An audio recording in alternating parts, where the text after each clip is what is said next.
Gepli Azatlyk Radiosu.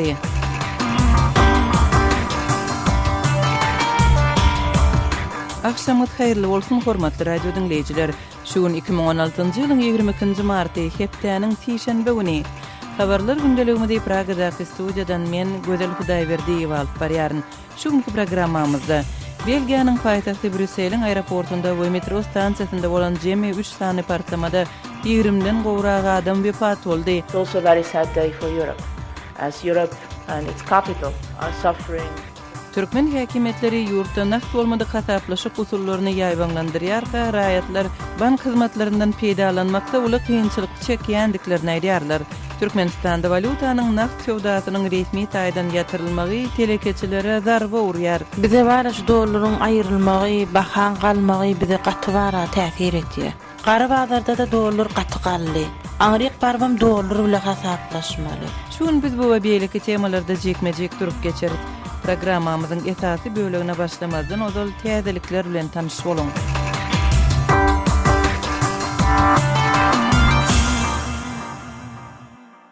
Belgiýadan gowuşýan maglumatlarda Brüsseliň aeroportunda we metro stansiýasynda bolan jemi 3 sany partlamada adamdan 20 adamyň wepat bolanlygy aýdylýar. 22-nji martda ýerden Zaventem aeroportunda bolan 2 partlamadan soň Malbek metro stansiýasynda ýene bir partlama boldy. Munyň ýa-da aeroport we metro stansiýalary ýapyldy. İçeri işler ministri Belgiýada terrorçylyk howpunyň iň ýokary derejede digini aýtdy. Bu ýagdaý Brüsselde geçen ýylyň noýabr aýynda Parisde 130 adamyň ölümine sebäp bolan terrorçylykly hüjümlere jogapkär bolmakda guman edilýänlerden Adiri galan Salah Abdelsalamyň tutsak edilmeginden 4 gün geçen soň ýüze çykdy. Ýewropa liderleri Brüsseliň aeroportuna we metrosuna zarby uran hilakçylykly bu hüjümleri ýazgyryp çykyş etdiler. Bu hüjümler terrorçylaryň ýigrenjiniň we zorlugynyň ýeni bir derejesine görkezýär diýip Ýewropa Geňeşiniň prezidenti Donald Tusk 22-nji martda aýtdy. Fransiýanyň prezidenti François Hollande tutuş Ýewropa zarby uruldy diýip kontinenti içindeki howpyň öňünde zerur ýardymlary etmäge ündedi. Germaniýanyň kansleri Angela Merkel hüjümleriň terrorçylara garşy aýgytly hereketi talap edýänligini aýtdy. Kremlin medeniýet wekili Dmitri Peskov prezident Vladimir Putiniň bu wagşylarça jinaýatçylyklary berk ýazgarýanlygyny aýtdy. Şol wagtda Ortaýa Daşary işler ministrligi terrorçylykly hüjümlere günbatarly siýasatçylaryň goşa standartlarynyň sebäp bolýanlygyny belledi. Gazakstanyň saýlaw resmileri 20-nji martda geçirilen saýlawlaryň netijesinde prezident Nursultan Nazarbayewiň Nur Otan partiýasynyň parlamentiň aşaky öňünde 84 orna eýe bolanlygyny eglan etdiler. Merkezi saýlaw komissiýasynyň 22-nji martda eglan etmegine görä Nazarbayew taraptar ýene iki partiýa Ak Jol we Kommunistik partiýasy 107 orunlyk mejlisde her biri 7 orna eýe boldular. 9 orny Gazakstanyň etnik toparlaryna wekilçilik edýän Halk Assambleýasy eýler. Ýewropada howpsuzlyk we hyzmatdaşlyk kuramasynyň seýençilери tesberişlikde hakyky saýlawa yktyýar berilmänligini we Gazakstanyň demokratik saýlawlar boýunça halkara standartlaryny berjay etmeklige tarap ýene ädim etmelidigini aýtdylar. Ukrainaly jurnalist Georgi Gangadze'nin cesedi 16 ýyldan soň jaýlandy. Gangadze'nin aýalynyň aklawçysy Valentina Talychenko'nun aýtmagyna görä jurnalistiň cesediniň galandylary 22-nji martda Kiýewde jaýlandy. Ýokary derejedäki syýasy korrupsiýa barada maglumatlaryň üstünde işlän Gangadze 2000-nji ýylyň sentýabr aýynda oğurlanypdy. Onuň parçalanan cesediniň bölekleri Kiýewiň daşynda tapylypdy. Ukrainanyň öňkü prezidenti Leonid Kuchma Gangadze'niň ölümine gatnaşykda aýplandy. Aýplama onuň iş otagynda gizlen edilen ses ýazgylaryna esaslanylpdy. 2001-nji ýylda prokurorlar Kuchmanyň bu işe gatnaşygyny derňediler, emma şol ýylyň aýagynda sud işi ýatyryldy. 2008-nji ýylda 3 polisiýa ofiseri Gangadze'ni öldürmek sebäpli uzak möhletli türme tutsaglygyna höküm edildi. Qırğız häkimetleri opozisiýon siýasatçylara degişlidigi aýdylýan 2 ses ýazgysyny derňeýändiklerini aýdýarlar. Ses ýazgylarda hökümeti agdarmagyň ýollary barada pikir alışyldy. İçeri işler ministrliginiň medeniýet wekili Baket Seyitowyň Azat Ýewropa Azatlyk radiosuna 22-nji martda aýtmagyna görä ses ýazgylaryň hakykydygy barlanypdyr. Ses ýazgylar 21-nji we 22-nji martda internetde peýda boldy. Opozisiýon siýasatçylaryň bir näçesine meňdeş sesler Qırgızstanyň Ukrainaның hökümetini eýlemegiň ýollaryny maslahat etdiler. Diskussiýa gatnaşandyk aýdylýan siýasatçylaryň biri Bektur Asanow şeýle söhbetdeşligiň bolanlygyny tasdiklady, emma hökümeti kanuny ýol bilen çalışmak barada gürrüňiň edilenligini belledi. Asanow ses ýazgysynyň internetde peýda bolmagyny opozisiýany garalamak boýunça synançyk diýip adlandyrdy. Ukrainanyň merkezi Kirovograd şäherinde bolan partlama zerarly adam keselhana düşdi. Partlama 22 martda şäheriň merkezindäki Bogdan Khmelnytskiy meýdançasynda boldy we netijede 2 awtolog hem weýran boldy. Kirovograd regionunyň kanun goraýjy resmiýetleri näweli partlaýjy serişdesiniň zivil taşlanýan demir gapyrjagynda tapylandygyny aýdýarlar. Hormatly radio dinleýijiler, siz täzelikleri dinlediňiz. Gepli Azatlyk radiosu habarlar gündeligimizde başlaýarys. Belgiýanyň paýtagty Brüsseliň aeroportunda we metro stansiýasynda bolan jemi 3 sany partlamada 20den gowrak adamyň wepat bolanlygy aýdylýar.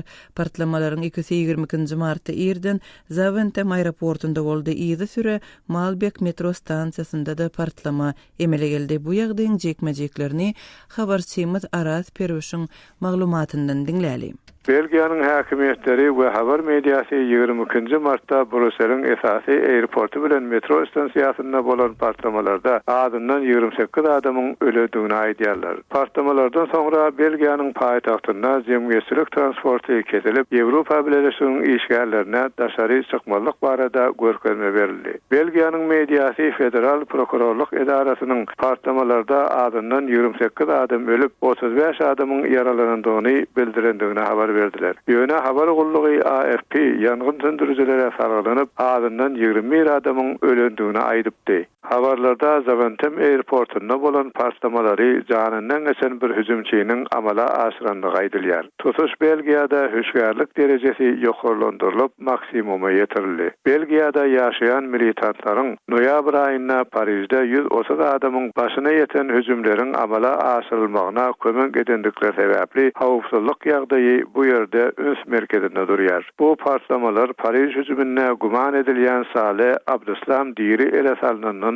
4 gün soň boldy. Goşa partlama aeroportyň zalyny lerdana getirdi. Sah mowzun adly bir ýolagçy Fransiýanyň BFM telekanalyna ikinji partlamanyň zalyň basyrgysyny çökerendigini aýdyp, hemme ýere gan ýaýrady diýdi. Habar gullugy belga partlamalardan öň hüjümçileriň o daşyp arab diline bir zatlar aýdyp gyýrandyklaryny aýtdy. Ýolagçylar zaldan çykarylyp, Belgiýanyň krizis merkezi adamlary aeroporta ýakynlaşmalyga çağırdy. Beýleki partlama Ýewropa Birleşiginiň edaralarynyň golaýynda ýerleşýän Malbek metro stansiýasynda boldy. Telewidenýe stansiýanyň girelgesinden Kara Tösäniň daşary çykýandygyny görkezdi. Ýewropa Birleşiginiň kadrlar we hawpsuzlyk meselesine hem garaýan büdjet komissary Twitter'da Ýewropa Birleşiginiň edaralarynyň öz işgärleriniň hawpsuzlygyny öpçün etmek üçin birlikde iş alyp barýandygyny ýazdy. Ol Ýewrosaýuzyň işgärlerini eşerde jaýlaryň içinde galmaklyga çağırdy. Partlamalar Paris hüjümine esasy guman edilýän Saleh Abdeslam Brüsselde tutulandan 4 gün soň bolýar. Ýewropanyň aeroportlaryna hawpsuzlyk şäherleri güýçlendirildi. Fransiýanyň prezidenti François Hollande ýurdun premier ministeri, goranmak ministeri we eşeri işler ministeri bilen gassagly duşuk geçirdi. Fransiýada 13-nji noýabrdan bäri adatdan daşary ýagdaý höküm sürýär. Habarçymyz Aras Perwişiň maglumatyny dinlediňiz.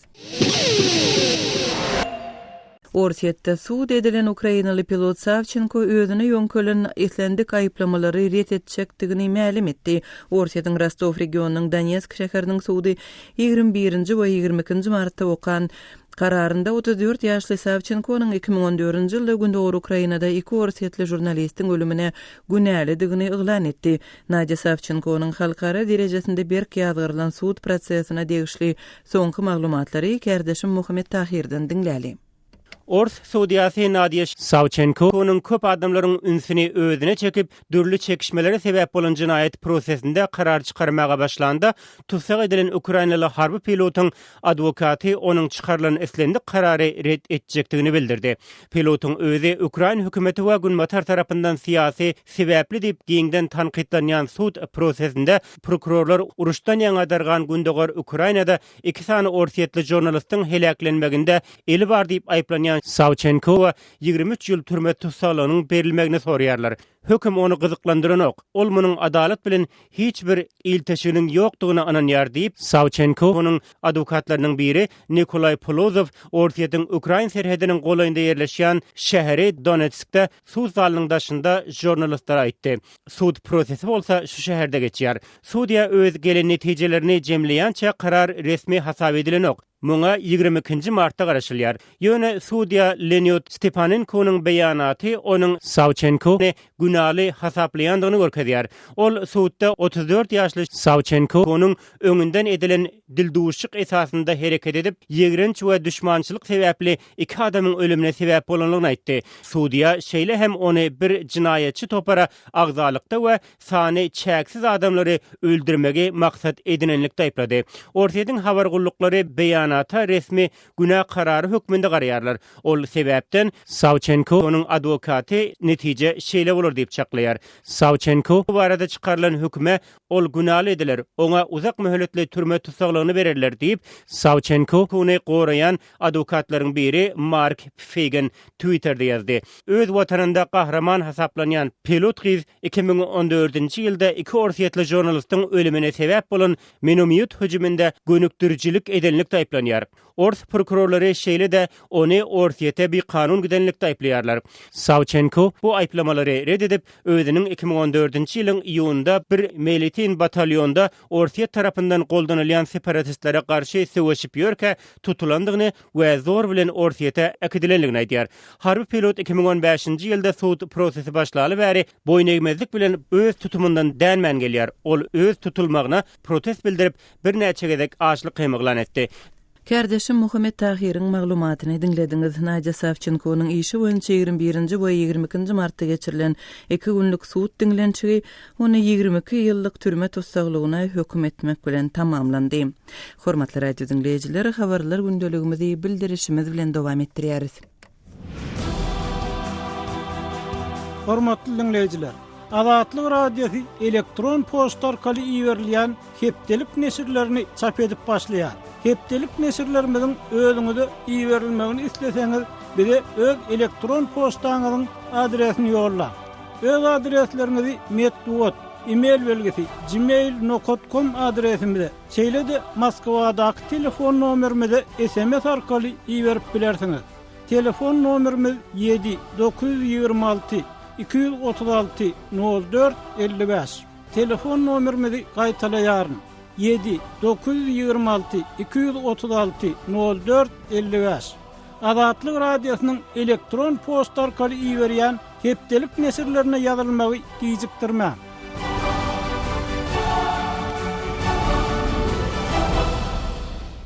Gepleýär Azatlyk radiosu. Siz habarlar gündeligimizi dinleýärsiňiz.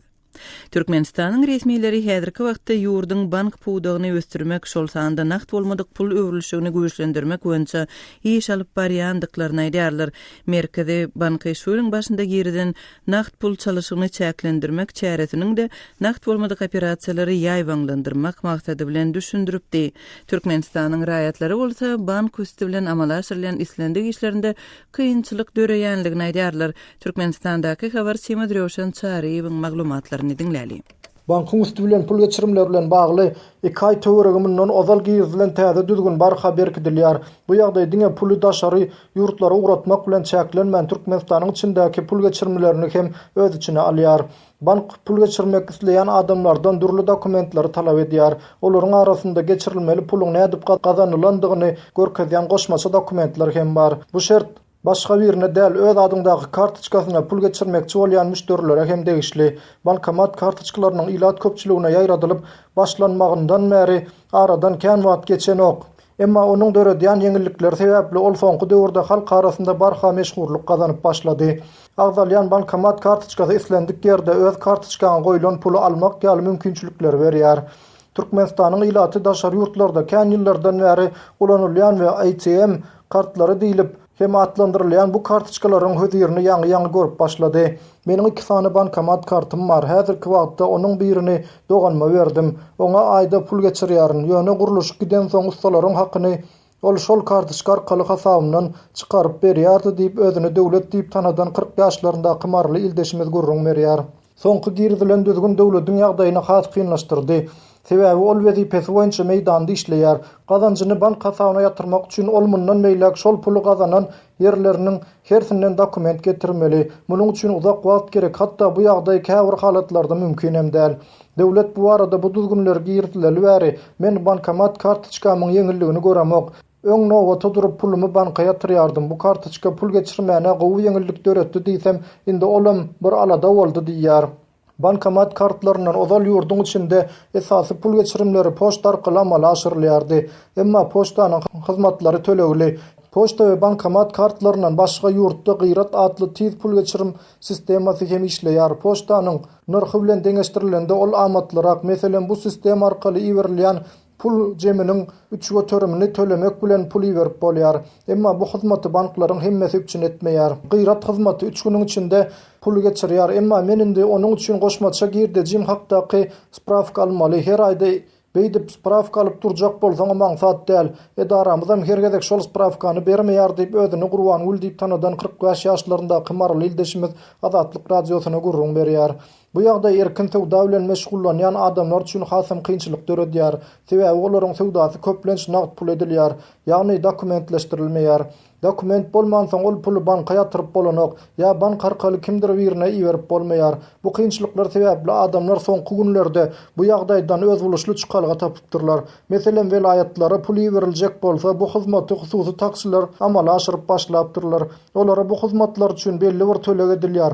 Bu bankyňkydan has amatly hyzmat arzan we çalt. Pul geçirimleri üçin girdilýän şertleriň barha kynlaşdyrylmagy, taksi hyzmaty we şoňa meňdeş beýleki hyzmatlaryň barha meşhur bolmagyna getirer diýilip garaşylýar. Bu hem gara wazyryň barha ýaýrap variantynyň ýene bir alamaty bolup durýar diýse bolar. Türkmenistandaky habarçymyz Röşen Çaryýewiň maglumatlaryny dinlediňiz. Daşary ýurtlardan harit getirýän telekeçiler Türkmenistanda daşary ýurt valutasyny naqd görnüşde satyn almak mümkinçiliginiň resmi taýdan aradan aýrylmagynyň haritlaryň gymmatlamagyna, öz girdejileriniň bolsa adalmagyna sebäp bolandygyny aýdýarlar. Aşgabatyň ýaşaýjysy Jahan şu gün öz işinde döreýän bökdünçlükler barada Azatlyk radiosyna gurrun berdi. Habarçymyz Sultan Atçylowanyň geçiren bu söhbetdeşligini dinläli. Türkmenistanda dollaryň satuwdan aýrylmagy bilen şu telekeçileriň işlerinde ören uly bökdençlikleriň emele gelende barada aýdylýar. Ine telekeçi hökmünde edil şu günkü nähili kynçylyklar bilen ýüzbeýüz bolýar. Bize bara şu dollaryň aýrylmagy, bahan galmagy bize gaty bara täsir etýär. Gara bazarda da dollar gaty gally. Aňryk barbam dollar bilen hasaplaşmaly. Bizne tapman gara bazara ýüzlenmeli bolýar. Tapsaňa bar baha gala, tapmasaňam ýok. Getiren haridiňam gymmat bermeli bolýar. Kyn halka gaty kyn bolýar. Ine şu sowda etdirlere, daşary döwletlere gatnaýarlara wiza kart açyp şoňa manat kabul edip, şol daşary döwlete gidende şol özleriniň berde manatdan goýan pullaryny dollar bilen alyp sowda etme mümkinçilik berildi diýilýär. Şu mesele nähilek şu ýoly goýuldymy? Bizim hine enta özüm şonu alyp göremok. Ýöne şol goýan adamlar enta onuň bizim näme aýdýalar ýoly ýa-da barıp kartamyda açdyk wiza kartymyzy bolýan içinde hiç adam ýok ýapylgy diýip aýdylýar. İçi boş diýip aýdylýar. Aňryk barlana bankyna ýöne şol bize wiza karty bar şonu edip berseler, şol dogry düzgünle şonu goýsalar bir şu telekeçiler bir araq kösenmez ýalyk. Aňryk barbam kösenmänim şo pulumyzy alyp bir haridymyzy alyp bir tagaman ýedimde dolanmak. Bolýa dollary aýyrsyn. Emma ýöne bir şu bizim akitjek manadymyzy kartçykamyza salyp aňryk baramyzy olaň manadadyny puluny elimize alyp kösenmän bir şolar ýalyk ýagdaýda bir teretsede. Bize gaty kynlaşyr wagt. Şol aňryk baranda daşary döwletlerde şol banka var özleriniň bärden geçiren pullaryny aljak bolanda şol näme sebäpden boş çykýandygy barada anyklanyp bilen oklarmy? Yok, on alıknap bilen oklar. Ne bardygyna şunu şeýdip etdik bolýan. Boş eken diýilýän ýagdaýy bar. Ya içinde $1000 sallym, ne müň içinde hiç zat ýok diýip aýdýan ýagdaýlaryna duş gelýär ýollayzy. Indi wiza karta bir belli möçerde arnämýata islendiň çok goýmak bolýarmy? Oňa aýdylanda ne şu wagt bizi bärden $10,000 goly biz alyp gitmäni hukugumyz bar. Geçemizde bärden $10,000 alyp gitmäni bizim hukugumyz bar. Ne aýdýalar kartda diňe $1000, $2000'dan artyk bolanok diýerler. Telekeçilere ol ýagdaý kyn bolýar. Sebäbi köp harydalyny gaýdylýar. O pulony ýetmeýär. Onuň şular ýygyna gelende şo banka baryp özümiziň banklarymyzda Türkmenistanyň şol kabul eden banklarynda aňryk pul geçmedigini anyklanoklarmy? Yok, indi gelip bärik gelip meni soraýmasak diýen ýagdaýlaryna duşdyk biz. Kartymyzda banka baryp garsallyk içi boş yapılgı diýilip görkezýär diýip aýdýarlar. Dollaryň gytalmagy bilen harytlaryň bahalary näçerek möçerde galdy? Harytlaryň bahalary galdy. Näň bärkisi biziň şu türkmen gelinlerimiziň giýýän köýnegi bar gülüpek diýip. Şolar bizi 800-700 baha aralykda ýöreýärdi. Köýne pullun. Inni köýne pullun ýagdaýyny $1,100,000 manada barabar boldy. Şondan aşak ýok hiçerdi. Az karytlarynda da duýulamyş bahalaryň galandygy. Howu sebäbi medaj o taýdan sen dollar alyp gaýdýaňda. Onu sen şoňa alyp gidip gara bazardan sen ýüzlenip tapyp alaňdan sen şoňa göräde sen harydyň satmaly bolýar. Indi şu kyn ýagdaýlaryň döremegi bilen harytlaryň azalýan da görünýärmi? Howu öňki ýalyk bazarlarda bir zat ýok, kynrak. Her kim barıp soraňdy, ay biz dollar tapyp bilemizok, näme etjegimiz bilemizok diýip oturan adamlar eken. Dollar sebäpli özüniň telekeçilik işini toktatmaga mejbur bolup, şundan häzir ýola gitmekden, haryt getirmekden saklanýan adamlar barmy? Ken olar ýalyk adamlar. Nireden dollar tapjaklaryny bilmän, nämesemizde näme bolar diýip oturan adamlar gatken. Gidip bilmän oturanlar gatken. Gidip bilen oklar, şoň üçin harytlar azalýar. Biraz ýagdaý gatrak kynrak bizde. Şu ýagdaý telekeçileriň maşgala durmuşyna eklenç ýagdaýyna nähilek täsirini ýetirýär. Ol kyn ýagdaýa düşdik bu wagt biz. Näil öňki ýalyk bir bolalyny dar kynrak alyp goýup edip bolanok. Şu telekeçiler hem şoň üstünden çağalaryny ekletmeli, öý çerler daş törekleri bile gerek ýaragyny ulanmaly. Girdeýiň şo edýän söwdaňa görä-de, onuň ýagdaý kynalýşdy. Habarçymyz Sultan Açylowanyň Aşgabatly telekeçi Jahan bilen geçiren söhbetdeşligini dinlediňiz.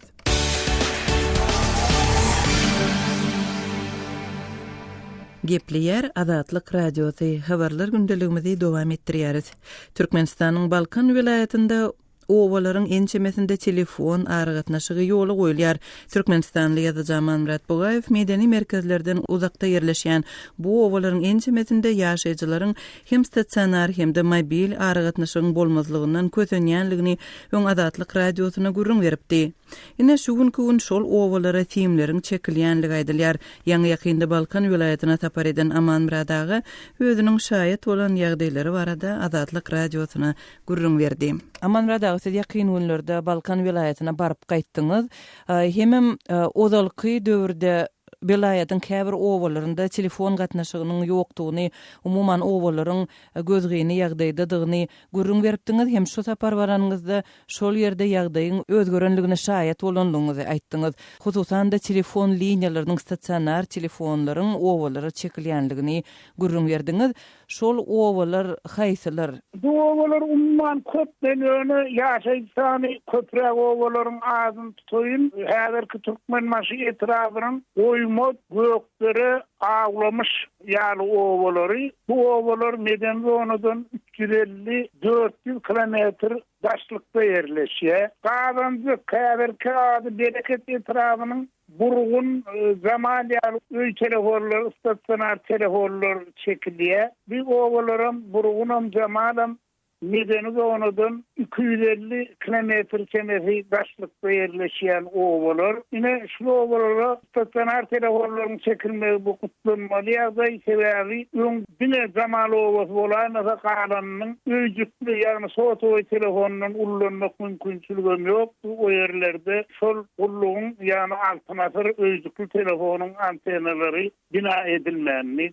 Sizin ağdan ovalarınızda telefon linyaları eýem çekildimi ya da çekilmegi işi häzirki wagtda dowam edýärmi? Şu ovalara çekilmegi işi dowam edýär. Bir esasan Kazakistan, Türkmenistan, İran demir ýolunyň uğru bilen uly güýçli kuwatly telefon kabelleri çekilipdir. Ine şu kabellerden soň goloýundaky ovalara stasioner telefonlar çekilýär. Şol işler näme derejede alınıp barylýar? Şol işleriň gidişi bilen gyzyklanyp gördüňizmi? Näme derejede netijeli alınıp barylýar şol simleriň çekilmegi işi? Kabellerin çekilişine men barp öz gözüm bilen fiýilladym. Şo ýerde işleýän işçiler bilen tehnik inżinier gullugynyň adamlary bilen gürleşdim. Kabeller ählowa çekilenine göz boýagçylygyň edilýänligini, döwlet serişdesiniň ýere sowurulýanlygyny hukman aýtmak gerek. Ahyrky netijede bolsa, goloý bir aýyň kaýyn dowamyny şol owalarda stasioner telefonlar çekilenine de şol telefonlaryň işlemejekleri özünden belli. Men bunu anamly tasdikleýärmiň sebebi şol çekilýän kabeller ýürüýte teknik talaplara göre 1 metr 20 santim çoňlukda yer astyndan geçirilmeli. Onuň ýürüýte garýan teknik enzam var. Şol teknik enzamyň bir wagtda iki funksiýany ýerine ýetirýär. 1 metr 20 santim çoňlukda garym çukurlarya hem de öz gadan çukuruny öz kabeli düşäp çekip gidýär. Maňa gurrun bermeklerine göre tutuş vilayet boyunca şeyle tehnikanyň ýekejesi barmyşyn. Ondan ýerdediğim bilen oklar ýagdaýdan çykalygy hökmüne adat yer sürýän adamyň bir diýişini kesip alyp onu kamaz awtologynyň ýygyna tirkep kabelin geçişe uğrundan karınmadýarlar. Men adım sonu ovalarımda bular begarsdan apalar, çölün riyali kırların etegine yerleşýän daşlyk meydan. İn sumaranny 15 santim ýoksa 10 santim çoňlukda bir ýöne bir karma menzeş bir sudurçy diýär. Ine soň her kilometrine diýen ýalam häzir kabel düşemegi işi oşadyrny sünnetlikli dowam edýär. Ine kabel çekýän inżinier gullugynyň işlerini düşündirmegine göre kabeller özüniň geçirilmeli çoňlugyndan geçirilmese üstüne bir sehel agam düşdi-de üzüljegini ya bolmasa ýagyş ýağmyryň suwunyň olary gat-gat zeper ýetirip Katardan çykarjagyny aýdýarlar. Ýöne hasawet bermegiň hatiresi üçin şeýle göz boýagçylyk işi amar edilýär. Türkmenistanly ýazyjy Aman Murat Bogaýew bilen geçirilen söhbetdeşligi dinlediňiz. Hormatly radio dinleýijiler, gepleşigimizde gozgalýan meseleler barada pikir paýlaşmak isleseňiz, Azatlyk radiosynyň azathabar.com web saýtyna şeýle-de Facebookda Azatlyk radiosy we kontakty sosial ulgamynda Azat Habar sahypalarymyza tesvir ýazyň. Azathabar.com web saýtymyza Türkmenistandan derbeze.net ýa-da garagum.info proxy saýtlar arkaly girip bolýar. Biz bilen telefon arkaly hem habarlaşyp bilersiňiz.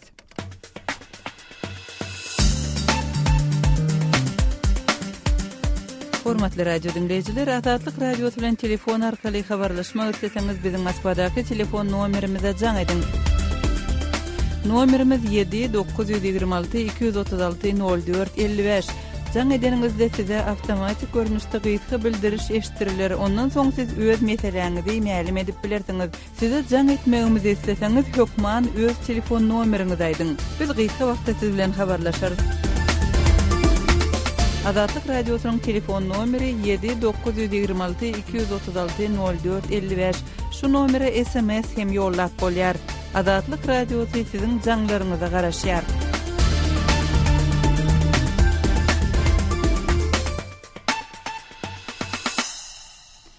Hormatly radio dinleýijiler, şunuň bilen ýarym saatlyk habarlar gündeligimiziň şuňky sanyny jemleýäris.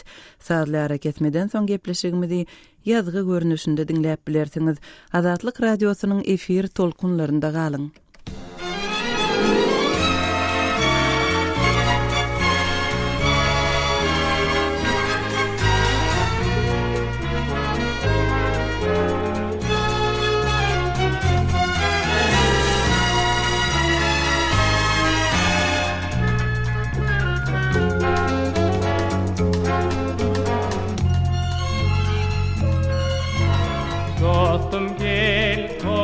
Öwün ýagşydan ýagşy Oğazly aýdama Beýgartan bagşy Toy bolkun qat bolkun Üýwi bolkun nät bolkun Mehribanlaň döwletli ömrü ýad bolkun Oldur takibadany gaýgy az bolkun